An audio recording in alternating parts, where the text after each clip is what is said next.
put you on this simulated sled pull rig. We're going to strap you up in this harness and put weights onto this and increase the load until we find you at a comfortable rate that would simulate what it feels like pulling a sled across the ice. We're going to take gas samples and monitor your heart rate to see if these armbands that we put on you are measuring your energy expenditure correctly. Is that okay?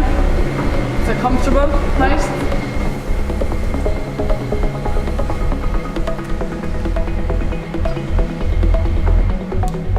If you looked at the energy expenditure you're doing over time, this is no real different than doing a Tour de France. Okay, and the Tour de France is used as one of the template high performance prolonged exercise challenges to the human body, which we study. And the way that we cope with that, the way that we adapt to it, the way we assess the energy expenditure of that challenge is exactly the same that we're doing with you.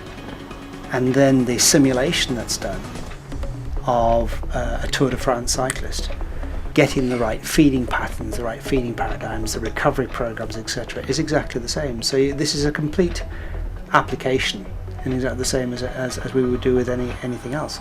You're an extreme case, I mean, let's face it, but then a Tour de France athlete is an extreme case. It's a good setup. The pool is actually nice, you know, compared to the tours. A marathon, which is the standard 20, you know, the 42k, costs between 11 to 12 megajoules of energy. 6,000 kcals is 24 megajoules of energy. So you're doing 2 marathons. A day. The expenditure is 2 marathons a day. Now, anybody can do a marathon. Unless your knee seizes or your back goes, anybody can do a marathon. It's the rate at which you do a marathon that hits you. If you do a marathon, if you walk a marathon in 8 hours, you're still going to expend 12 megajoules. It'd be exactly the same if you ran it in 2 hours. The rate is the key here.